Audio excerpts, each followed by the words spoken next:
નમસ્કાર વિદ્યાર્થી મિત્રો, ગુજરાત જ્ઞાન યુટ્યુબ ચેનલ અને માસ્ટર એજ્યુકેશન નામની યુટ્યુબ ચેનલની અંદર તમામ વિદ્યાર્થી મિત્રોનું હાર્દિક સ્વાગત છે. આ ઇન્ટરવ્યુ બંને ચેનલ ઉપર આવવાનું છે. એ ચેનલ પણ આપણા મિત્રની જ છે, બરોબર? તો બંનેની અંદર સહકાર આપજો. ઘણા સમયથી કંડક્ટર ભરતીને લઈને વિદ્યાર્થીઓના અઢળક પ્રશ્નો છે એ મારી સમક્ષ આવતા હતા, બરોબર. સમયના અભાવે છે આપણે વિડીયો બનાવી નહોતા શક્યા, પણ આજે જ્યારે મિત્ર આપણી સાથે જ છે ત્યારે કંડક્ટર ભરતીની અંદર અત્યારે હાલની અંદર ફરજ બજાવી રહેલા આપણા વિદ્યાર્થી છે, પણ વ્યક્તિ આપણા મિત્ર પણ છે, તો એની સાથે તમામ માહિતી આપણે વાત કરીશું. કંડક્ટર ભરતીની અંદર જે છે તમે ફોર્મ એપ્લાય કરો ત્યારથી શરૂઆત કરી અને તમને ઓર્ડર મળે ત્યાં સુધીમાં જેટલા પણ પ્રશ્નો તમને મનમાં ઉદ્ભવતા હોય આ તમામ પ્રશ્નો આવરી લેવાનો પ્રયત્ન કરેલો છે, બરોબર.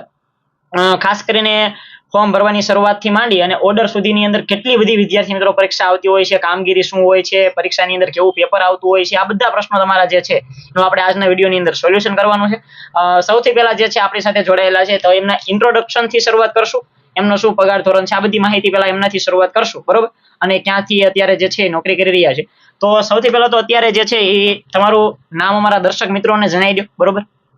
નમસ્કાર, મારું નામ બેરાણી નરેશ જુગાભાઈ, ગામ કડુકા, તાલુકો જસદણ, જિલ્લો રાજકોટ, અને અત્યારે હું સુરેન્દ્રનગર ડેપોમાં ફરજ બજાવું છું ફિક્સ પે કંડક્ટર તરીકે.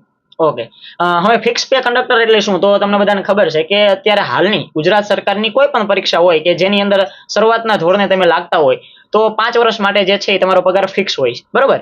એટલે અત્યારે હાલની અંદર કંડક્ટરમાં પણ જ્યારથી એ નોકરીમાં લાગ્યા છે ત્યારથી એમનો પગાર ફિક્સ પે 5 વર્ષ સુધી રહેવાનો છે. તો એ પણ જણાવી દો દર્શક મિત્રોને કે કઈ ભરતીની અંદર તમે લાગ્યા અને તમારો પગાર ધોરણ કેટલું છે.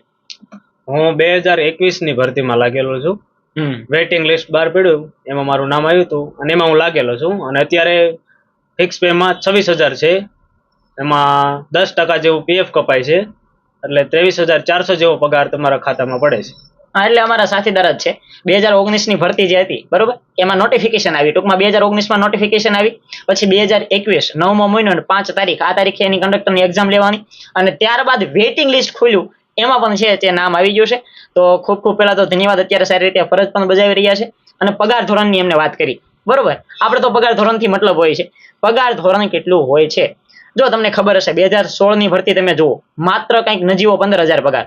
તરત જ 2018-19 ની ભરતી જુઓ, કંઈક 18,000 આસપાસ પગાર. હમણાં 2019 ની ભરતી આમે જે નોટિફિકેશન બહાર પડી એમાં તો 18,000 જ હતો, પછી 25% વધારો થયો એની અંદર, અને અત્યારે હાલની અંદર 26,000 ફૂલ પે થઈ ગયો છે. એની અંદર 10% પીએફ 10% પીએફ કપાય છે. અને એકાઉન્ટની અંદર તમારા ખાતાની અંદર જે છે કેટલા રૂપિયા આવશે? તો 23,400 જેવા. ઓકે, તો 10% પીએફ તમારું કપાય. અને આ પીએફ છે ને તમારા નોકરીની અંદર ટૂંકમાં જમા થતું હોય પછી તમને મળે. તો એ ક્યારે મળી શકે પીએફ જે છે? પીએફ તમે વચ્ચે તમારે જરૂર હોય તો તમે પીએફ ઉપાડી શકો છો. બાકી તો તમારે છેલ્લે નોકરી પૂરી થાય ત્યારે લેવું હોય તો ત્યારે પણ લઈ શકો છો. ઓકે, એટલે ટૂંકમાં એ રકમ ક્યાંય જવાની નથી તમારી, બરોબર. એ પીએફ તરીકે તમારી જમા જ રહેવાની છે. અને આ પગાર ધોરણ છે એ કઈ તારીખે વિદ્યાર્થીઓના એકાઉન્ટમાં ટૂંકમાં આવી જતું હોય છે? છેલ્લી તારીખ 7 તારીખ. 7 તારીખ સુધીમાં તમારા એકાઉન્ટમાં પગાર પડી જાય છે. 1 થી 7 તારીખની અંદર પડી જાય. ઓકે, એટલે મંથલી તમારે એ પ્રમાણે આગળ ચાલવાનું કે મહિનાની શરૂઆત થાય એ શરૂઆતના વીકની અંદર જે છે છેલ્લામાં છેલ્લી 7 તારીખ આસપાસમાં તમારો પગાર ધોરણ જે છે તે તમારા એકાઉન્ટની અંદર પડી જતું હોય છે. હવે ભાઈ જે છે એ આપણને ખબર જ છે કે અત્યારે જે છે ફિક્સ પગારની અંદર છે. એટલે જેટલી અહીંયા હું તમને માહિતી આપું છું એ ફિક્સ પગારની આપું છું. પછી ફૂલ પગારની અંદર થઈ જશે ને તમારા પ્રશ્નો છેલ્લે આવશે લાસ્ટની અંદર, બરોબર. તો 2021 ની ભરતીમાં લાગ્યા છો તમે. સ્ટ્રગલ તમારું જણાવો, ખાસ કરીને તમે કયા પુસ્તકો વાંચ્યા છે, બરોબર. એ વિદ્યાર્થી મિત્રોને જણાવો તમારી લાયકાત શું છે. તો મેં બીએસસી કરેલું છે અને છેલ્લા 3 વર્ષથી મેં તૈયારી કરી હતી. તૈયારીમાં તો જો કે ક્લાસીસ કરેલા નથી મેં. દરેક વિષયનું મારી પાસે પર્ટિક્યુલર એક સબ્જેક્ટનું એક પુસ્તક હતું, એમાંથી તૈયારી કરી છે. અને જે કંડક્ટરને લગતા જે પ્રશ્નો ભરતીમાં પૂછાય છે એના માટે આપણે સાહેબની યુટ્યુબ ચેનલ છે જેની સાથે હું જોડાયેલો હતો, અને એમના વિડીયો અવારનવાર જોતો રહેતો હતો, રેગ્યુલર જોતો હતો, અને એમાંથી મેં. ઓકે, તો એવું માનવું છે કે જે ખાસ કરીને 30 માર્કનું જે ટૂંકમાં જે નિગમનું કન્ટેન્ટ છે એ બધી વસ્તુ આપણી ચેનલની અંદર છે. જે તે સમયે આપણે જ્યારે આપણી ચેનલનું નામ એજ્યુકેશન વિથ સંદીપ હતું, બરોબર, તો ત્યારે આપણે મૂક્યું હતું ને એમાંથી એ ઘણું બધું શીખ્યા છે. અને બીજા વિષયની આપણે વાત કરીએ તો બીજા વિષયની અંદર છે એમની પાસે પોતાની એક પુસ્તક હતી જેમાંથી એમને તૈયારી કરેલી છે, બરોબર. તો એવું કોઈ વિદ્યાર્થી મિત્રો ફિક્સ ન હોય કે આ જ પુસ્તક વાંચો તો જ પાસ થવાય, બરોબર. દરેક વિષયની એક પર્ટિક્યુલર વ્યવસ્થિત બુક પકડી અને તમારે તૈયારી કરવાની છે. ક્લિયર? તો અહીંયા સુધીની પેલા ઇન્ટ્રોડક્શનની માહિતી આપણે આપી દીધી.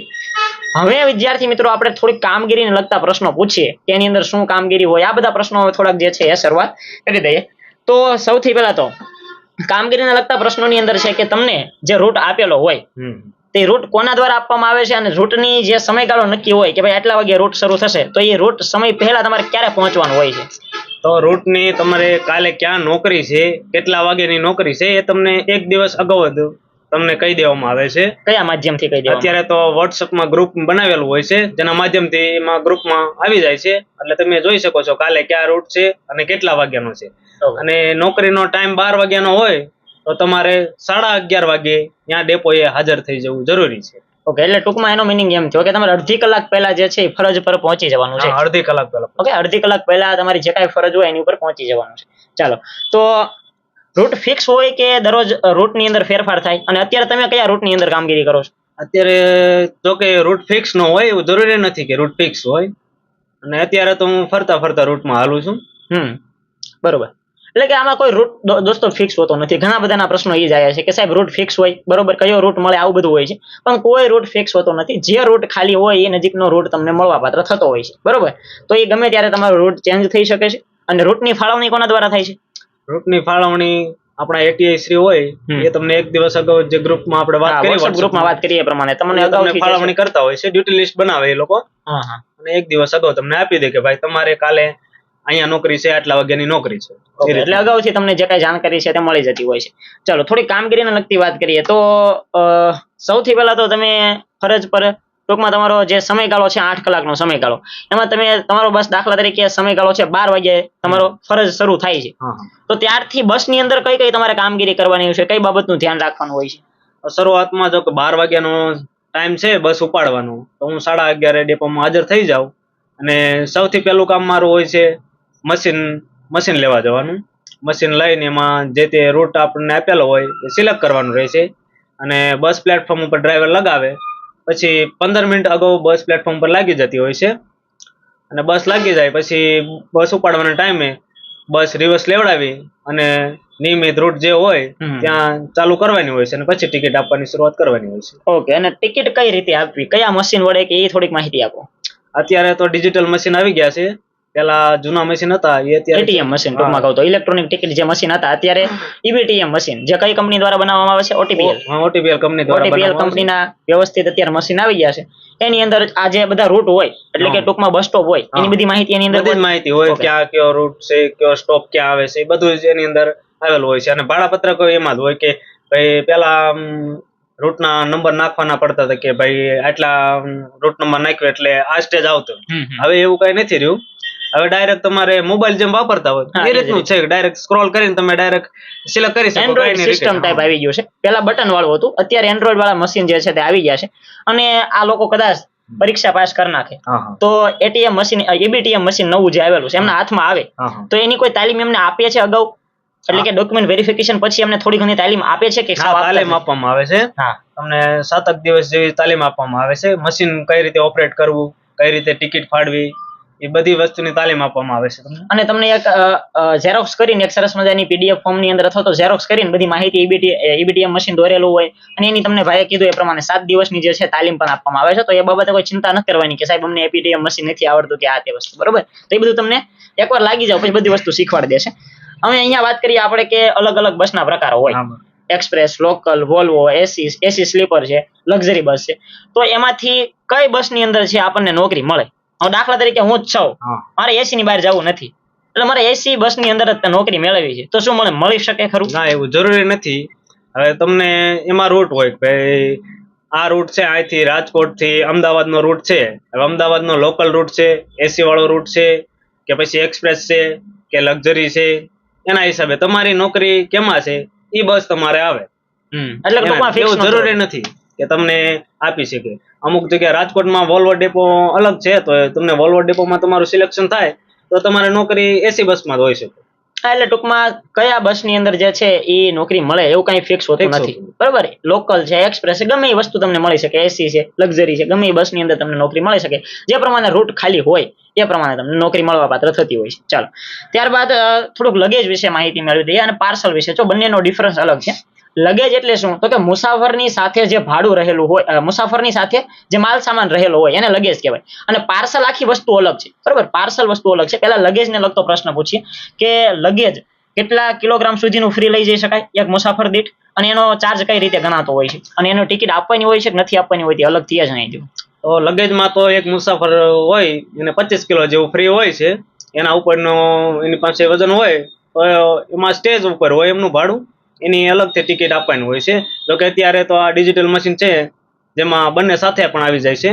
તમે લગેજ ટિકિટ ને મુસાફર ટિકિટ ને બધું સાથે જ હોય છે, અને એનું ભાડું તો સ્ટેજ પ્રમાણે ગણવામાં આવે છે. તો એટલે ટૂંકમાં એક મુસાફર હોય તો એ 25 કિલોગ્રામ સુધીનું લગેજ ફ્રી લઈ જઈ શકે, અને બાળક મુસાફર હોય તો 12.5 કિલોગ્રામ સુધીનું લગેજ એટલે કે માલ સામાન ફ્રીમાં લઈ જઈ શકે. હવે એની પાસે વધારાનું લગેજ હોય તો એ નક્કી કઈ રીતે કરવાનું? તો એવો કોઈ કાંટો કે એવું કઈ વસ્તુ માપવા માટે નથી નિગમ દ્વારા આપવામાં આવતું. તમારે એક અંદાજ મારી લેવાનો, બરોબર, કે હાથમાં લઈ અને ટ્રાય કરી લેવાની કે આનો વજન 25 કિલોગ્રામ હશે કે કેમ, બરોબર. એ રીતે વધારાનું જો તમને લાગે તો સ્લેબ દીઠ જે છે એ સ્ટેજના સ્લેબમાં કન્વર્ટ થઈ અને તમારું ભાડું જે છે એ લેવાઈ જતું હોય છે. મતલબ કે એઝ અ કંડક્ટર તરીકે આપણે આ કામ કરવાનું હોય છે. પહેલા અલગ અલગ ટિકિટ આપવી પડતી, કે એક મુસાફરની ટિકિટ આપવાની અને એની સાથે લગેજ છે એની ટિકિટ આપવાની. પણ હવે નવું મશીન જે આવી ગયું છે એની અંદર બંને ટિકિટો તમને મળી જાય છે સાથે એક સાથે, બરોબર. પ્લસ થઈને ટોટલ જે છે એ મરાઈને ટિકિટ આપણે નીકળી જાય છે, એટલે એ બાબતે પ્રશ્ન નથી. બીજું કે પાર્સલ વિશે અમે વાત કરીએ, લગેજ વિશેની વાત કરીએ. દાખલા તરીકે મેં પાર્સલ છે એ મારું થોડું ઘણું જે કાંઈ વસ્તુ એક જગ્યાએથી બીજી જગ્યાએ, દાખલા તરીકે મારા 10 પુસ્તકો છે રાજકોટથી અમદાવાદ મારે મોકલવા છે, તો આમાં શું મારે તમારી સાથે કઈ સંપર્ક કરવાનો આવે કે કઈ ભાડું તમને દેવાનું આવે? કંડક્ટર તરીકે તમારું શું હોય એની પાર્સલ અમે લઈ જઈ ન શકીએ. તમારે જે એસટી માન્ય પાર્સલ ઓફિસ હોય ત્યાંથી તમારે પાર્સલ કરાવવાનું રહેશે, અને પછી એ લોકો અમારા રૂટમાં હોય તો એ લોકો અમને આપે કે ભાઈ આ પાર્સલ છે, એ લોકો રાખી દે. અમારે કોઈ કામ કરવાનું હોતું નથી. એ અમને સ્લીપ આપે ખાલી કે ભાઈ આટલા પાર્સલ છે અમદાવાદ સુધીના છે, અહીંયા ઉતારવાના છે, બસ એટલું જ કામ. એટલે ટૂંકમાં પાર્સલ બાબતે છે ને કંડક્ટરની ફરજમાં બહુ વસ્તુ કઈ આવતી નથી, ખાલી એમને સ્લીપ આપી દેવામાં આવે છે કે બસની પાછળનો ભાગ છે એમાં એટલા પાર્સલ અમે મૂકી દીધા છે, આ પાર્સલની સ્લીપ છે અને આ જે છે એ ઉતારી દેશે, અને ઉતારવાના પણ તમારે નથી. બરાબર. હમાલી જે હોય છે એ હમાલી જે છે ચડાઈ દેવાનું કામ પણ એ જ કરે છે અને ઉતારવાનું કામ પણ એ કરે છે, પણ નિરીક્ષક તરીકે છે એ તમારે થોડી ધ્યાન રાખવાની રહેતી હોય છે, બરાબર. ખાલી એક જવાબદારી તમારી એટલી બને કે આપણે ધ્યાન રાખવાનું છે, પાર્સલ લઈ જવાનું લાવવાનું એની ખાલી જવાબદારી બને છે, ઉતારવાનું એ કઈ કામ કરવાનું નથી કંડક્ટરને, બરાબર. તો બંને ડિફરન્સ. લગેજ વાળો પ્રશ્ન આવી ગયો છે, પાર્સલ વાળો પ્રશ્ન આવી ગયો છે. ખાસ કરીને તમે નોકરી ઉપર હોય, કામગીરી ઉપર, અને અચાનક ચેકિંગ અધિકારી આવી જાય તો એ તમારી પાસે આવીને કઈ કઈ કામગીરી કરી શકે? આવીને તો સૌપ્રથમ તો અમારું મશીન ચેક કરી શકે, કેટલા મુસાફર બેઠા છે બસમાં એ ચેક કરી શકે. એટલે મુસાફરોની સંખ્યા અને અથવા તો આખો ચાર્ટ શીટ છે બધું જોઈ શકે. એટલે જે છે આખો રિપોર્ટ, ટૂંકમાં કહું તો જે એબીટીએમ મશીન હોય એમાંથી આખો રિપોર્ટ નીકળે, તો એ આખો રિપોર્ટ કાઢી લે છે, બરોબર, ચેકિંગ અધિકારી, અને પછી ચેક પણ કરી શકે કે આ બરોબર એ પ્રમાણે મુસાફરો છે કે કેમ. હવે ન કરે નારાયણ ને કરે નારાયણ, એકાદો મુસાફર છે એ વધારાનો બેઠો છે, તો કઈ કામગીરી? તો હું દંડનીય પગલા તરીકે જે છે શું કાયદાકીય પગલા લેવામાં આવે છે. એની અંદર સજા કઈ રીતની? સજા તમારે રોકડ રકમ પણ સજા થઈ શકે અને બદલી પણ થઈ શકે એમાં તમારે. જો ભાઈ જે વસ્તુ છે એ છે, બરોબર, તમારે ભૂલથી તમે કર્યું છે કે જાણી જોઈને કર્યું છે એ નિગમ જે છે માન્ય રાખતું નથી, કે પછી ચેકિંગ અધિકારી ગણતો નથી. જો તમારાથી ભૂલ થઈ ગઈ છે, એકાદો વધારાનો મુસાફર આવી ગયો છે તેમ છતાં તમે એની ટિકિટ નથી લીધી, તો નાણાકીય અમુક રકમ જે છે એ પણ તમારે ભરવી પડશે. અને જો ચેકિંગ અધિકારી થોડો કડક જે હશે તો તમને એક ડેપોમાંથી અથવા એક ડિવિઝનમાંથી બીજા ડિવિઝનની અંદર છે તમારી બદલી પણ કરાઈ શકે, બરોબર. તો ચલો આ બદલી વિશે થોડીક વાત કરી. અને ખાસ કરીને બસની સ્થિતિ, બસ કઈ સ્થિતિની અંદર છે, કઈ વસ્તુ સ્પેર પાર્ટની અંદર કઈક મિસ્ટેક થઈ ગયું હોય અથવા તો અમુક વસ્તુની ખામી હોય, તો એ માહિતી તમારે કોને આપવાની હોય છે? તો એ તો પેલા તો ડ્રાઈવર જણાવે કે બસમાં ખામી છે. એટલે ટૂંકમાં કંડક્ટરનો આમાં બહુ મોટો રોલ નથી, બરાબર, ડ્રાઈવરની ફરજ બને છે.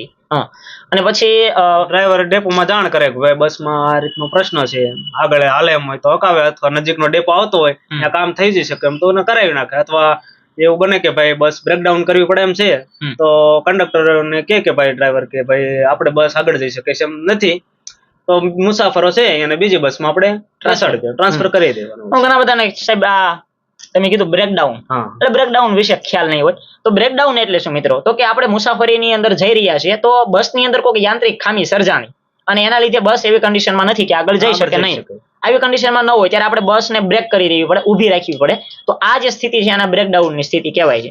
અને આ સમયની અંદર કંઈક એવું કઈ નિયમો હોય છે કે દાખલા તરીકે બસનું બ્રેકડાઉન થયું છે તો બીજી બસની અંદર આપણે બેસાડવાના, તો એનો કોઈ સમયગાળો નિશ્ચિત હોય છે કે આટલા સમયગાળાની અંદર બેસાડી દેવાના, એવું કઈ? સમયગાળામાં તો 1 કલાક જેવો સમયગાળો હોય છે, બરોબર. હા, અને બીજી બસ જે છે એની અંદર બેસાડવાની જવાબદારી પણ કંડક્ટરની રહેતી હોય છે, બરોબર. તો આ બ્રેકડાઉન વિશે પણ તમને માહિતી આપી દીધી.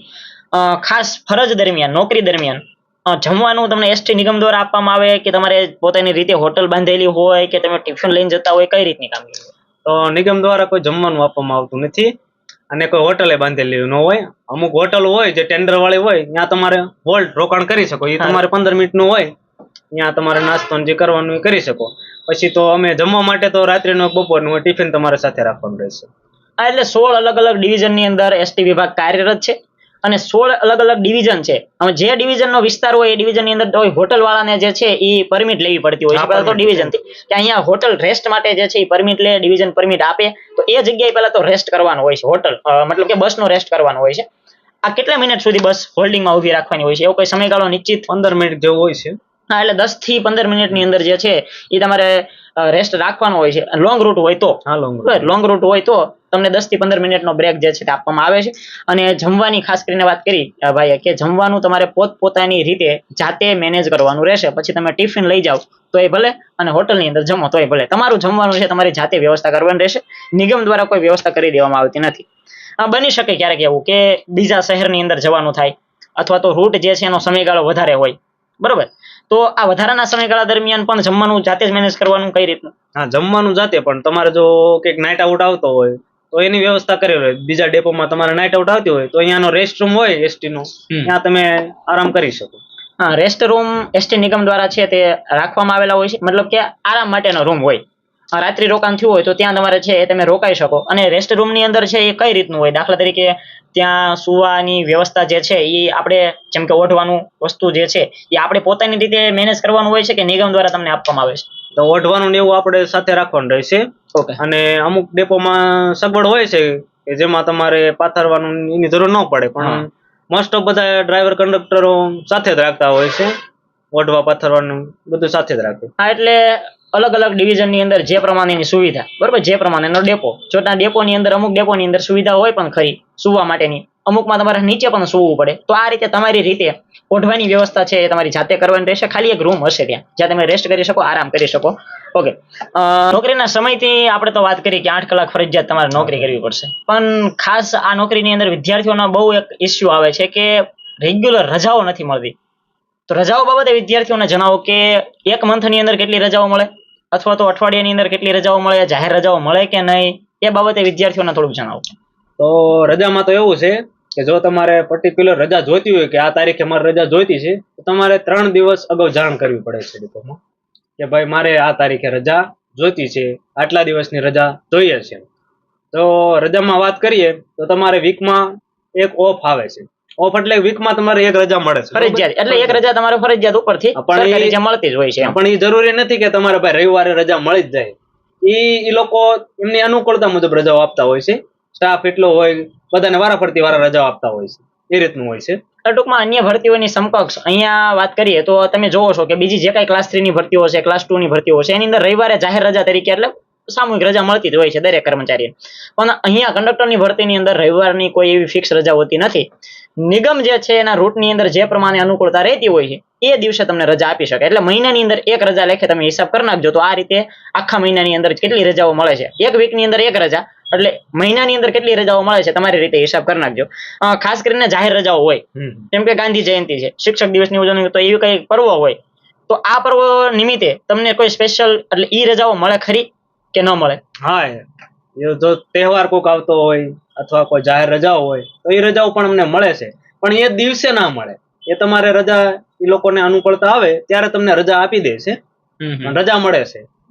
એટલે ટૂંકમાં કહું તો રજાઓ તો મળે જ છે, પણ ઈ રજા તમને ક્યારે આપશે ને એનો કોઈ સમયગાળો નિશ્ચિત નથી, બરોબર. જેમ કે 2 ઓક્ટોબર હોય, ગાંધી જયંતિ હોય, તો સામૂહિક રીતે શિક્ષક હોય એને રજા હોવાની છે એ દિવસે, પણ કંડક્ટરને એ જ દિવસે રજા મળશે એ ફિક્સ ન હોય. એની રજા તમને આપે પણ એ ક્યારે તમારે એ ઓફ તમને મળી શકે એનો કોઈ સમયગાળો નિશ્ચિત હોતો નથી. અને એક સાથે વધારેમાં વધારે આપણે એવી કોઈ રજા લેવી હોય, બરોબર, તો મળી શકે ખરી? અગાઉથી આપણે એને જાણ કરીને કે આટલી અમારે 10 દિવસની 15 દિવસની રજા જોઈતી છે તો એવી રજાઓ મળી શકે? હા, મળી શકે. જો તમારે 10 દિવસ 15 દિવસ જેવી રજા જોતી હોય તો તમારા જે તમે જ્યાં નોકરી કરતા હોય, જે સ્થળના ડેપો મેનેજર શ્રી હોય એમને રજા રિપોર્ટ આપવાનું રહેશે, જે સાઇન કરી દે પછી તમને એ રજા મંજૂર થઈ જાય છે.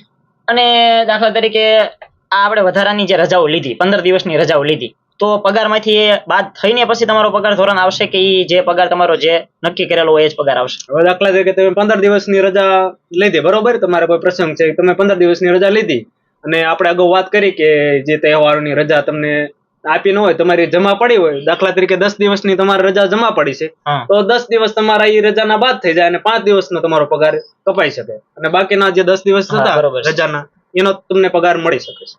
એટલે ટૂંકમાં કહું તો તમારે જે તમે ઓવર ટાઈમમાં દાખલા તરીકે અઠવાડિયાની અંદર એક રજા આવતી હોય અને એ રજા તમે નથી પાડી, એનો મતલબ શું થયો? તમારી રજા જમા થઈ. તો આવી તમારે 10 રજાઓ જમા થઈ હોય ને તમારે 15 દિવસની રજા જોતી હોય તો તમારે 5 દિવસનો પગાર કપાશે, બાકીની જે રજાઓ છે આમાં એડ થઈ જશે. તો રજાની કંઈક આ રીતની જે છે એ પ્રોસેસ હતી.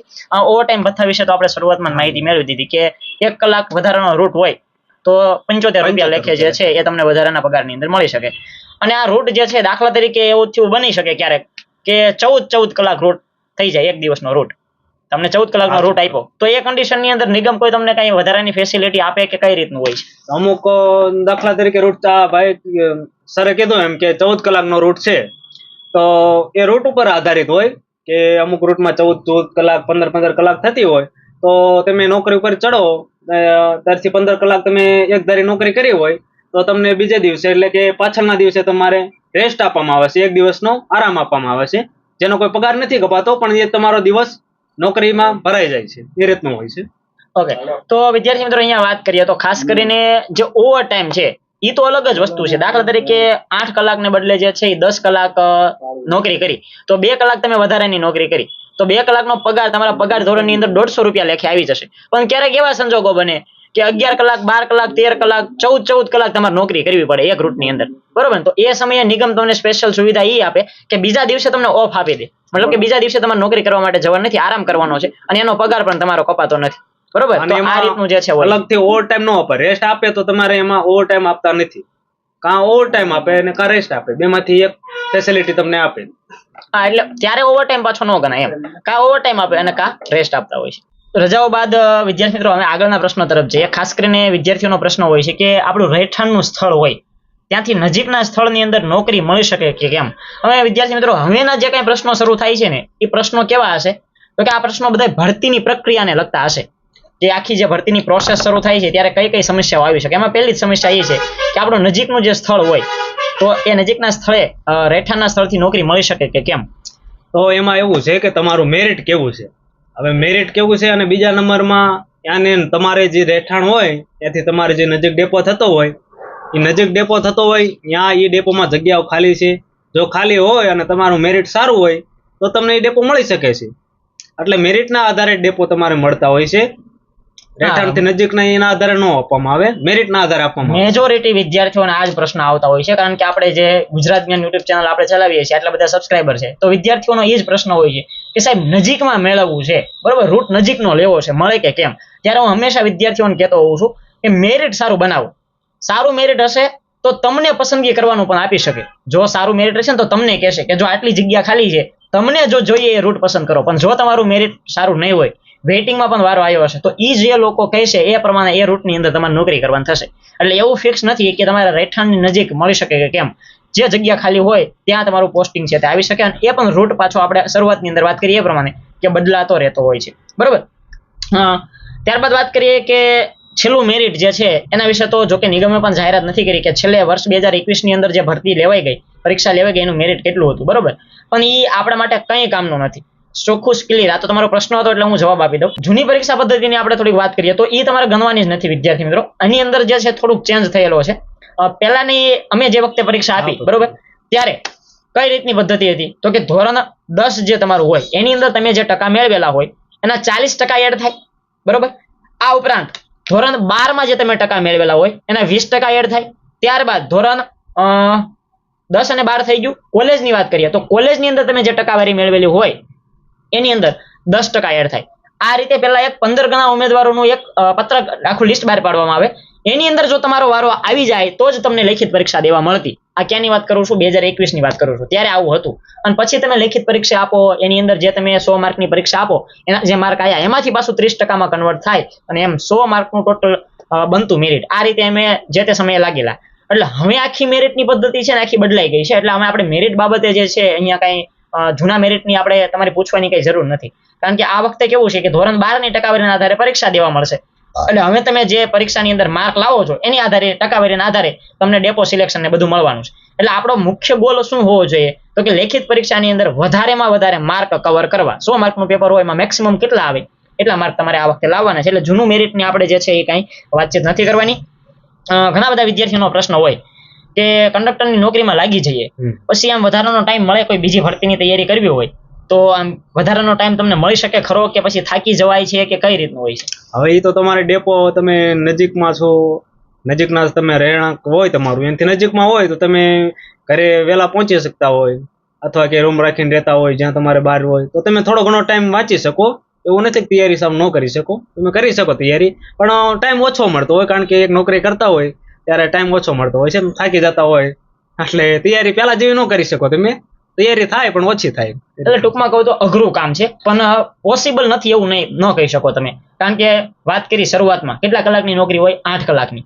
8 કલાકની નોકરી હોય પ્લસ મને અત્યારે એક પ્રશ્ન પૂછી જ લઉં કે નોકરીના સ્થળે આપણે જે પહોંચવાનું હોય છે એનું કોઈ નિગમ વધારાનું તમને ભાડું આપે ખરું કે ન આપે? ના, ભાડું ન હોય. એમાં કેવું હોય તમે એકવાર તમે એસટી ના કર્મચારી બની જાઓ એટલે તમારે બસમાં મુસાફરીમાં આવક જાવક બધું ફ્રી હોય છે. એમાં તમારે કોઈ પણ પ્રકારની ટિકિટ લેવાની થતી નથી.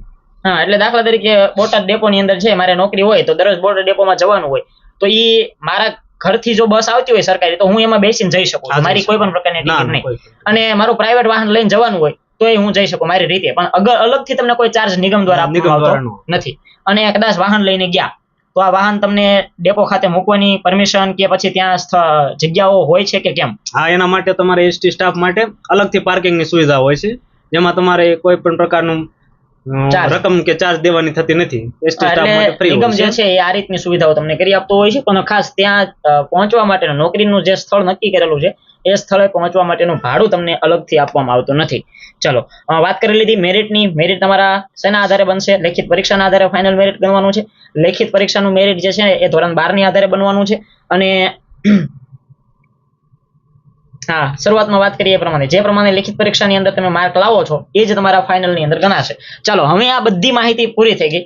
ઇન્ટ્રોડક્શન આપણે પૂરું થઈ ગયું. શું શું કામગીરી કરવાની હોય છે એ સ્પષ્ટ રીતે વાત કરી લીધી. હવે દાખલા તરીકે લેખિત પરીક્ષા પાસ કરી નાખી, આના પછીની જે આખી પ્રોસેસ છે જે ડોક્યુમેન્ટ વેરિફિકેશન, ડેપો પસંદગી, આ બધા પ્રશ્નો છે હવે આપણે શરૂઆત કરવા જઈ રહ્યા છીએ. તો સૌથી પહેલો પ્રશ્ન તો આવશે જ અને ગયા વખતે પણ આવ્યા હતા કે તમે ડોક્યુમેન્ટ વેરિફિકેશનનો એક સમયગાળો તમને આપે કે આ તારીખે છે તમારું ડોક્યુમેન્ટ વેરિફિકેશન છે તો એ કયા સ્થળે હોય છે, આપણે ક્યાં જવાનું હોય છે ડોક્યુમેન્ટ વેરિફિકેશન કરવા માટે?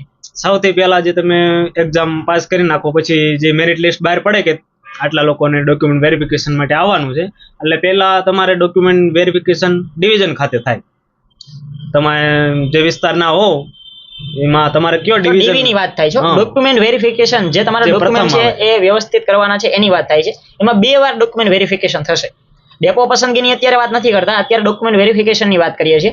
તો ડોક્યુમેન્ટ વેરિફિકેશન 2 વાર થશે. એક તો તમે જે ડિવિઝનની અંદર આપણે નોકરી લેવાની છે તે ત્યાં થશે અને બીજું કઈ જગ્યાએ? બીજું અમદાવાદ રાણીપ ખાતે. હા, એટલે અમદાવાદ જે આપણે મધ્યસ્થ કચેરી રાણીપ ખાતે જે આવેલી છે તે જગ્યાએ એટલે 2 વાર તમારું ડોક્યુમેન્ટ વેરિફિકેશન થશે. ઓકે, તો હવે આપણે વાત કરીએ કે ડેપોની જે પસંદગી છે એ ડેપોની પસંદગી કઈ રીતના કરવામાં આવે છે અને ક્યાંથી ડેપોની પસંદગી થાય છે? તો સર્વપ્રથમ જે આ ડોક્યુમેન્ટ વેરિફિકેશન એ બધી પ્રોસેસ પૂરી થઈ ગઈ એટલે અમને ડિવિઝન ખાતે બોલાવવામાં આવ્યા હતા ડેપો પસંદગી માટે. ત્યાં તમને કહેવામાં આવે કે ભાઈ આટલા ડેપો ખાલી છે, એમાંથી તમારે જે આ ડેપો છે આ ડેપો તમે પહેલા નંબરે પ્રથમ પસંદગી કરો છો, પછી આ બીજો પસંદ કરો છો, ત્રીજો પસંદ કરો છો. એ રીતે જે ડેપોમાં જેટલી જગ્યા હોય એ પ્રમાણે જેટલી જગ્યા ભરાઈ જાય પછી તો તમે પહેલો નંબરનો ડેપો સિલેક્ટ કર્યો પણ એમાં જગ્યાઓ ભરાઈ જાય તો તમે બીજો જે પસંદ કર્યો હોય એમાં તમને આપવામાં આવે છે. એટલે વેઇટિંગ લિસ્ટની અંદર હતું એટલે આ રીતની આખી પ્રોસેસ હતી. પણ એક સાથે જ્યારે વધારે ભરતી આવશે જેમ કે અત્યારે આ વર્ષ 2023-24 ની જે ભરતી છે એમાં 2320 જગ્યાઓ છે તો એક સાથે આ બધાનું જે ડીવી કરવાનું હોય છે ને એમાં તો મોટી એલઈડી સ્ક્રીન જ હશે. મોટી એલઈડી સ્ક્રીન હશે. કયા ડેપોમાં કેટલી જગ્યાઓ ખાલી છે એ તમને સ્ક્રીન સામે દેખાતી હશે. બરોબર, અલગ અલગ સમયગાળો આપેલો હોય એ સમયગાળા દરમિયાન જવાનું અને ત્યાં જગ્યા ખાલી રહેશે કે ઓબીસી ની આટલી જગ્યા આ ડેપોની અંદર આ રીતનું ખાલી છે તો એ રીતે તમને મળી શકે. અને જો પાછળથી વારો આવ્યો હોય તો એ રીતે ડિવિઝન હોય ત્યાં તમને બોલાવે તમને કહે કે ભાઈ આટલા ડેપો જે છે એની અંદર આ રૂટની અંદર ખાલી છે એ પ્રમાણે તમને જે છે એડજસ્ટ કરી દેતા હોય છે. ત્યારબાદ હવે આપણે વાત કરીએ ખાસ કરીને ડોક્યુમેન્ટ વેરિફિકેશનની અંદર બહુ બધા વિદ્યાર્થીઓના પ્રશ્નો આવે છે કે ડોક્યુમેન્ટ વેરિફિકેશન બહુ અઘરું હોય છે, તો શું આ પહેલા તો હા કે ના ડોક્યુમેન્ટ વેરિફિકેશન ની થોડું ઘણું આમ આપણે ભૂલ હોય કે મિસ્ટેક હોય તો રદ કરી નાખે છે કે પછી થોડું ઘણું તમને ચલાવી પણ લે છે? અમુક ડોક્યુમેન્ટ એવા હોય છે કે જે આપણે ક્રિમિલિયર થઈ ગયું, બરોબર. હવે એમાં તમારે ભૂલ હોય, નંબર ખોટો નાખ્યો હોય, તો એમાં તમારે અથવા માર્કશીટ ના આધારે, પેલા અમારે માર્કશીટ ના આધારે પસંદગી થતી, બરોબર. એટલે ડોક્યુમેન્ટ વેરિફિકેશનમાં અમે ટકા ખોટા નાખ્યા હોય તો અમારી ડાયરેક્ટ એપ્લિકેશન રદ જ થઈ જતી હતી. અને અમુક જે હોય કે નામમાં તમારે ફેરફાર હોય તો એના માટે તમને ટાઈમ આપે કે ભાઈ આટલા ટાઈમમાં તમારે આ નામનું આ સુધારો કરાવી નાખો એમ. એના માટે તમારે એફિડેવિટ કરવાનું રહે છે કે નામમાં ભાઈ કે આ પોતે હું જ છું એમ. અમુકમાં શું હોય કે ભાઈ ખાલી નામ જ હોય, મારું નામ કેમ નરેશ છે, તો અમુકમાં મારું નામ નરેશ જ લખેલું હોય સર્ટિફિકેટમાં, અને બીજા ડોક્યુમેન્ટમાં નરેશભાઈ હોય તો એ નામ હરખું કરાવવાનું હોય છે. એટલે એના માટે એફિડેવિટ કરાવવાનું હોય, એ સમયગાળો આપવામાં આવે છે.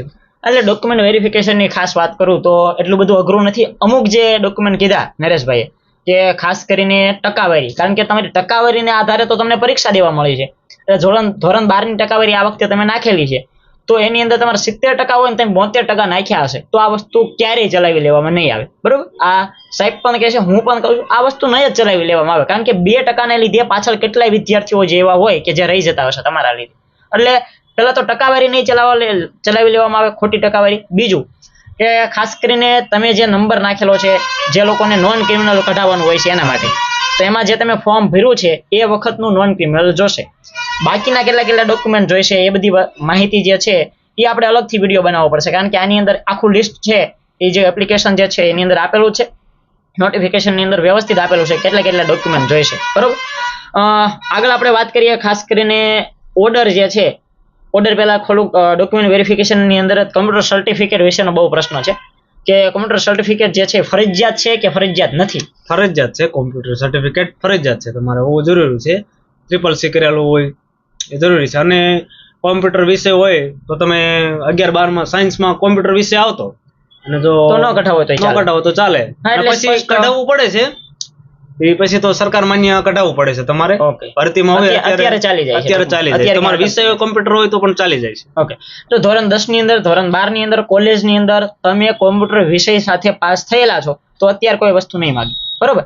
પણ જો તમારી પાસે સાવ છે જ નહીં, CC નું સર્ટિફિકેટ નથી, તો તમારે ફરજિયાત તમારી પાસે માગશે ડોક્યુમેન્ટ વેરિફિકેશન સમયે હોવું જ જોઈએ, બરોબર. તો જ તમને છે આગળ વધવા મળશે. બાકી ખાસ કરીને મેડિકલ સર્ટિફિકેટ એક પ્રશ્ન છે કે મેડિકલ સર્ટિફિકેટ ફરજિયાત છે કે કેમ? મેડિકલ સર્ટિફિકેટ ફરજિયાત છે. એ તમને જે તમે ઓર્ડર આપવામાં આવે પછી કે મેડિકલ ચેકઅપ કરાવો, એ તમને મેડિકલ ચેકઅપ નું તમને રસીદ બનાવી દે. એ રસીદ લઈને તમારે જે તે સિવિલ હોસ્પિટલ હોય ત્યાં જઈને તમારે મેડિકલ ચેકઅપ કરાવવાનું રહે છે, જે સાવ ફ્રી હોય, એનો કોઈ તમારે ચાર્જ ન દેવાનો હોય. અને એ તમારે સર્ટિફિકેટ ત્યાં તમારે જ્યાં ડિવિઝને તમારે પહોંચાડવાનું હોય છે પછી. ઓકે. ખાસ કરીને અલગ અલગ જે ડિવિઝનની આપણે વાત કરીએ ને શરૂઆતમાં કે ડેપો પસંદગી કઈ રીતે થાય, તો કે ડિવિઝનમાં થાય. અને પછી એ ડિવિઝન વાળા જે લોકો છે ને એ તમને કહે કે આમાં તમારે ચેકઅપ કરાવવાનું છે મેડિકલ સર્ટિફિકેટ માટેનું, તો એ મેડિકલ સર્ટિફિકેટનું જે કાંઈ દાખલા તરીકે રાજકોટ હોય તો રાજકોટ સિવિલની અંદર તમે કરાવી શકો, બરોબર. અમદાવાદ હોય તો ત્યાંથી કરાવી શકો. આ રીતે ફરજિયાત મેડિકલ જે છે એ કરાવવું પડશે નોકરી પહેલા, તો જ ઓર્ડર મળશે, અન્યથા નહીં. પણ એ બધી વસ્તુ થઈ જશે, બરોબર. ત્યારબાદ ખાસ કરીને પ્રમોશન વિશે પ્રશ્નો છે કે આની અંદર કંડક્ટરની પરીક્ષાની અંદર આગળ જતા ભવિષ્યની અંદર પ્રમોશન મળી શકે કે કેમ, અને પ્રમોશન મળે તો કયા પોસ્ટની અંદર પ્રમોશન મળી શકે? તો અત્યારે તો 5 વર્ષનું ફિક્સ પે છે, એટલે તમારે 5 વર્ષ સુધી તો કોઈ લાભ, બીજો કોઈ લાભ ન મળે. અને તમે 5 વર્ષ સુધી તો તમારે કોઈ પ્રમોશન ન મળે. 5 વર્ષ પછી તમે કંડક્ટર, ડ્રાઈવર જે હોય એ લોકો TC ની પરીક્ષા આપી શકે. તમારે પેલું એમાં TC નું તમારે પ્રમોશન થઈ શકે. એ પરીક્ષા પાસ કરો એટલે TC નું પ્રમોશન પહેલા તમારે થાય. હા, એટલે TC ની પાછી અલગથી એક્ઝામ આવે, અને આ એક્ઝામ બીજા કોઈ લોકો ન આપી. જે લોકો કંડક્ટર ની અંદર કે ડ્રાઈવર ની અંદર ફરજ બજાવતા હોય એ જ આ TC ની પરીક્ષા જે છે લેખિત પરીક્ષા આપી શકે છે, અને એની અંદર જે આગળ જતા એનું પ્રમોશન થઈ શકે છે, બરોબર. આ સિવાય ખાસ કરીને પ્રશ્ન એક છે કે વેઇટિંગ લિસ્ટમાં દાખલા તરીકે જે છે નામ આવ્યું, તો પછી વેઇટિંગ લિસ્ટ વાળાને ક્યારે બોલાવી શકે એવું કોઈ નિશ્ચિત ખરું? ના, એવું કોઈ જરૂર નથી કે એટલા ટાઈમ માટે બોલાવી જ લેવા. વેઇટિંગ લિસ્ટ બહાર પડે અને એ લોકોને જણાય કે ભાઈ આપણે સ્ટાફની જરૂર છે, જે કંડક્ટરની જરૂર છે, તો એ લોકો વેઇટિંગ લિસ્ટ બહાર પાડે અને એના મુજબ કામગીરી કરતા હોય છે. અને એટલે એટલે સમયગાળો નિશ્ચિત નથી હોતો. સમયગાળો કોઈ નિશ્ચિત અને નથી. વેઇટિંગ લિસ્ટ ની અંદર જો તમારું નામ આવતું હોય છે તો મારું તો પર્સનલી એવું માનવું છે કે લગભગ તમારો વારો આવી જશે. કદાચ 1 વર્ષ મોડો આવે, 1.5 વર્ષ મોડો આવે, કારણ કે આ ભરતી એવી છે ને કે 2-3 વર્ષે થાય છે. છેલ્લે 2021 માં થઈ હતી, અત્યારે 2024 માં થાય છે, એની પહેલા 2018 માં 19 માં થઈ હતી. એટલે 2-3 વર્ષ આરામથી લઈ લે છે. અને થોડીક કંડક્ટરની નોકરી કેવી હોય તો થોડીક હાર્ડ કહી શકાય અન્ય નોકરીઓની અન્ય સમકક્ષ. નોકરી કરતા હા, થોડીક એટલે થોડીક હાર્ડ કહી શકાય. તો દાખલા તરીકે મને જ તે કંડક્ટરની નોકરી મળી હોય અને મને બીજી સાઈડની અંદર શિક્ષકની જોબ કે ક્લાર્કની જોબ મળી હોય તો હું સામાન્ય રીતે કંડક્ટરની નોકરી મૂકી દેવાનો જ છું. એટલે આવા બધા પ્રશ્નો બહુ ઊભા થાય છે નિગમની અંદર કે નોકરી છોડી અને જનારો એક વર્ગ જે છે એની સંખ્યા વધારે છે. એટલે સામાન્ય રીતે નિગમને કાયમ ઘટ રહેવાની જ છે, બરોબર. અને ઘટ રહે એટલે વેઇટિંગ વાળાને એને જ્યારે પણ ઘટ લાગશે ત્યારે એ જે વેઇટિંગ લિસ્ટ તૈયાર કર્યું છે, પ્રતીક્ષા યાદી જે તૈયાર કરી છે, એમાંથી ગમે ત્યારે બોલાવી શકે છે. એનો કોઈ સમયગાળો નિશ્ચિત નથી, બરોબર. તો લગભગ તમામ પ્રશ્નો જે કાંઈ છે તે આપણે આવરી લીધા છે. છેલ્લે આપણે જે છે ડોક્યુમેન્ટ વેરિફિકેશન કમ્પ્લીટ થઈ જાય, ડોક્યુમેન્ટ તમારા વ્યવસ્થિત થઈ જાય. કદાચ એકાદું ડોક્યુમેન્ટ તમારી પાસે ન હોય તો બહુ ચિંતા કરવાની જરૂર નથી. તમને એક સમયગાળો આપશે કે આ સમયગાળા દરમિયાન તમે એકાદું જે કંઈ ઘટતું ડોક્યુમેન્ટ છે એ તમે ભેગું કરી અને પછી આપી શકો છો. ચોક્કસ સમયગાળો તમને આપશે, એ સમયગાળા દરમિયાન તમારે આપવાનું છે. આ બધી પ્રોસેસ પૂરી થઈ જાય, ડેપોનું પસંદગી થઈ જાય, ડિવિઝન પસંદગી થઈ જાય અને ત્યારબાદ ઓર્ડર છેલ્લે આપે. આ ઓર્ડર કોના હસ્તક આપવામાં આવે છે અને ક્યાંથી આપવામાં આવે છે? ઓર્ડર ડિવિઝન થી જ આપવામાં આવે છે. એટલે ડિવિઝન ખાતે જે તમે ડિવિઝન પસંદગી કરી છે ત્યાં જ તમને બોલાવે અને ત્યાં ને ત્યાં તમને ઓર્ડર છે તે આપી દેતા હોય છે. ઓર્ડર આપે પછી તમારી નોકરી જે છે એની શરૂઆત ક્યારથી શરૂ થાય એવું કંઈ તમને જણાવે ત્યાંથી કે કાલથી આવો, પરમ દિવસથી આવો? ના, એવું જરૂરી નથી. એમ ઓર્ડર તમને આપે કે ભાઈ તમને આ ડેપો ફાળવવામાં આવ્યો છે, એ ડેપો ખાતે તમારે ઓર્ડર લઈને જવાનું, પછી અહીંયા તમારે હાજર થવાનું. હાજર થાવ એટલે તમને 7 દિવસની ટ્રેનિંગ આપે. હા, એ ટ્રેનિંગ જ્યારથી તમે ચાલુ થાવ, હાજર થઈ જાવ, ત્યાંથી જ તમારા દિવસ ચાલુ થઈ જાય, ગણો નોકરી ચાલુ થઈ જાય. ટ્રેનિંગ ના દિવસો છે એ પગાર ધોરણમાં તમને મળશે. એટલે તમારો જેથી તમને જ્યારથી ઓર્ડર મળી ગયો છે ત્યારથી જે છે તમારું પગાર ધોરણ છે તે શરૂઆત થઈ જશે. તો આ બધા જેટલા પણ તમારા પ્રશ્નો હતા લગભગ પ્રશ્નો આવરી લીધા છે, બરોબર. અમારી પાસે જે કાંઈ પ્રશ્નો આવ્યા છે તે હજી પણ ભવિષ્યની અંદર આની સિવાયના તમારા જેટલા પણ પ્રશ્નો હોય એ કોમેન્ટ બોક્સની અંદર જણાવી દેજો. કારણ કે નરેશભાઈ જેવા ઘણા બધા એવા મિત્રો છે કે જે આપણા ચેનલના માધ્યમથી થોડા ઘણા સપોર્ટથી જે છે એ કંડક્ટરની અંદર અત્યારે અઢળક ફરજ બજાવી રહ્યા છે. અને આવનારી જે ભરતી છે એની અંદર તો ઘણા બધા વિદ્યાર્થી મિત્રો હજી પણ લાગશે. તો આપણે એના સંપર્કમાં રહેશું, જોડાયેલા રહેશું. તો તમારા જે કાંઈ પ્રશ્નો છે એ ખાસ કોમેન્ટ બોક્સની અંદર જણાવી દેજો. બીજું કે નરેશભાઈ છે એ અત્યારે હાલની અંદર જે છે એ નોકરી કરી રહ્યા છે. તો આગળ જતા તમારે છે બીજી કોઈ નોકરીની તૈયારી કરો છો કે જવા માંગો છો કે અત્યારે આ જ નોકરીની અંદર છે એ કાયમી તમારે આગળ વધવું છે? અત્યારે તો એટલો બધો ટાઈમ નથી મળતો, પણ મારે તૈયારી ચાલુ જ છે. એટલે અત્યારે હું તલાટીની તૈયારી કરું છું. જો એમાં વારો આવી જાય તો ભલે, નકર તો એક નોકરી તો છે જ આપણી પાસે. હા, એટલે એક હાથમાં તો લાડવો છે જ તે, એનો કોઈ વાંધો છે જ નહીં. પણ એક વસ્તુ તમે મેળવી લેશો ને તો પછી વાંધો નહીં આવે, બરોબર. પહેલાની લાઈફ ને અત્યારની લાઈફ આવી આપણે એવું કઈ સ્ટ્રગલ જણાવવાની જરૂર નથી, પણ આપણે ગામડાના હોય ને આપણને ખબર જ હોય કે કઈ પોઝિશનની અંદરથી આપણે ક્યાં સુધી પહોંચ્યા છીએ. અત્યારે એવું ક્યાંય બને કે એકાદ મહિનો તમને 2-3 મહિના પગાર ન આપ્યો હોય એવું સરકારે બને ખરું? ના, તમારે 7 તારીખ આવે એટલે પગાર તમારા ખાતામાં પડી જ જાય છે. એટલે આ બધી વસ્તુ સરકારી નોકરીનો એક હિસ્સો છે અને કોઈ પણ નોકરી નાની નથી હોતી. એક આપણું બેકગ્રાઉન્ડ જોઈ લેવાનું, બરોબર. જો તમારે મહિને 30,000 35,000 તમે અત્યારે કમાતા હોય તો કંડક્ટરની નોકરી ન કરાય, હું પોતે કહું છું. પણ આપણું બેકગ્રાઉન્ડ ક્યાંથી છે, કેટલો પગાર ધોરણ થઈ ગયો છે, અને અત્યારે એવી પણ કંઈક વાતચીત ચાલી રહી છે કે ફિક્સ પગાર જે 5 વર્ષ છે એની અંદર સરકાર આગામી સમયની અંદર 3 વર્ષ કરી દેવાની છે. હા, એવું ચાલે છે. એટલે અત્યારે આવું બધું સરકાર જે છે એ પગાર વધારો ને એવું બધું થતું જ હોય છે. હમણાં મેં તમને આગળ પણ વાત કરી કે ભાઈ પહેલા 16,000 પગાર હતો, એની પહેલા તો હજી 10,000 આ હેલ્પરની ભરતીમાં 10,000 પગાર હતો ગઈ ભરતીમાં, અત્યારે સીધો 21,000 થયો. તો આમાંય તે 16,000 હતો, 18,000 થયો, 19,000 થયો અને અત્યારે તમે જુઓ તો 26,000 જેટલો પગાર મળે છે. એટલે આગામી સમયની અંદર આમાં તમને ભથ્થાઓ છે એ મળવાના હોય છે. 5 વર્ષ પછી કયા કયા ભથ્થાઓ મળે છે તો કે અલગ અલગ ભથ્થાઓ, ખાસ કિલોમીટર દીઠ ભથ્થું મળતું હોય છે, કપડાનું ભથ્થું મળતું હોય છે, બૂટ ભથ્થું મળતું હોય છે, બરોબર, સિલાઈ ભથ્થું મળતું હોય છે. આ સિવાય ઘણા બધા ભથ્થાઓ છે તે મળતા હોય છે. એ બધું તમને 5 વર્ષ પછી જે છે મળતું હોય છે. ખાસ કરીને મેડિકલ ભથ્થાની વાત કરું તો મેડિકલ ભથ્થું પણ આની અંદર મળવાપાત્ર થાય છે કે જે કાંઈ તમે દવા લીધી છે એ સરકારી હોસ્પિટલમાંથી લીધી હોય એનું તમારે ભાઈ બિલ હોય તો પણ એસટી નિગમ જે છે એ તમારે બિલની અંદર છે એ રાહત આપતી હોય છે. આ બધું 5 વર્ષ પછી મળે, બરોબર. તો એ બધી રાહત મળતી હોય છે. એટલે છેલ્લે એટલું કહું કે આ ભરતી બહુ સારી છે, બરોબર. આની અંદર તૈયારી કરજો, સારા એવા માર્કે પાસ થશો. આ વિડીયો મુકાઈ જશે 1 દિવસની અંદર જ, એટલે પરીક્ષા પહેલા આ વિડીયો જોઈ લેજો એટલે થોડુંક મોટિવેશન આવે અને આપણે જે છે એ આગામી પરીક્ષાની અંદર સારો સ્કોર કરી શકીએ. તમે ખાસ તો નરેશભાઈ આપણી સાથે જોડાના. નોકરીમાં જ છે, અત્યારે જે ઉતર્યા જ છે, બરોબર. નોકરીની અંદર રૂટ ચાલુ હતો, રૂટ ચાલુ પૂરું કરીને ઉતરીને તરત જ આપણી પાસે આવ્યા છે. 30, 40, 50 મિનિટ આપણી પાસે ટાઈમ ફાળવ્યો છે, એ બદલ પેલા તો બધા છે નરેશભાઈનો કોમેન્ટ બોક્સની અંદર ખૂબ ખૂબ આભાર કહી દેજો. ગુજરાત જ્ઞાનની અંદર જોતા હોય તોય ભલે અને માસ્ટર એજ્યુકેશનની અંદર જોતા હોય તોય ભલે. છેલ્લે આપણે નરેશભાઈને કહેશું કે જે કાંઈ બે શબ્દો અમારા ઓડિયન્સ, અમારા વ્યુઅર્સ અને અમારી ચેનલના જે કાંઈ વિદ્યાર્થીઓ છે, જોડાયેલા છે, તૈયારી કરનારા વર્ગ છે, આગામી સમયમાં લાગશે પણ ખરા, એમને બે કાંઈ શબ્દો જે કાંઈ તમારે કહેવા હોય તો કહી શકો. તો તમે તૈયારી કરતા હોય અને સફળતા ન મળી હોય તો હતાશ ન થતા, તૈયારી ચાલુ જ રાખજો. તમારી તૈયારી હશે તો તમને ગમે ના નોકરી તો મળી જ જશે, થોડી મોડી મળશે પણ તૈયારી મૂકતા નહીં વચ્ચે. ચાલુ જ રાખજો. બધાને ઓલ ધ બેસ્ટ પરીક્ષા માટે. પાસ થઈ જાઓ અને સરકારી ગવર્મેન્ટ નોકરીમાં લાગી જાઓ બધાય. ધન્યવાદ. તો સરસ, ખૂબ ખૂબ ધન્યવાદ તમારો પણ નરેશભાઈ. બહુ સરસ વાક્ય કીધું છેલ્લે કે ભાઈ થોડીક મોડી મળે ને તો એ ચાલશે. જો ઘણા બધા એવા વિદ્યાર્થીઓ છે અમારી પાસે કંડક્ટરના જ તે સાહેબ થોડાક પોઈન્ટે રહી ગયા છે અને આ વખતે છે એ પાડી જ દેવી છે એમ કે છે. એટલે તૈયારી એની ચાલુ રાખશો ને તમે હતાશ થઈ જશો ને તો ભેગું નહીં થાય, બરોબર. એટલે આવી ભરતીઓ આવતી જ રહેશે, કંડક્ટર નહીં તો બીજી ભરતી કંઈક ને કંઈક તમારો વારો આવી જશે. ટૂંકમાં કહું તો તૈયારી ચાલુ રાખજો. બાકીના જે કાંઈ પ્રશ્નો હોય એ કોમેન્ટ બોક્સની અંદર ખાસ જણાવી દેજો. ચેનલની અંદર નવા હોય ચેનલને સબસ્ક્રાઇબ કરી બાજુનું બેલ આઇકન ઓન કરી દેજો. મળીએ છીએ નવા વિડીયોમાં કંઈક નવી માહિતી સાથે. Thank you for watching this video. જય હિન્દ, વંદે માતરમ. ભારત માતા કી જય. ધન્યવાદ.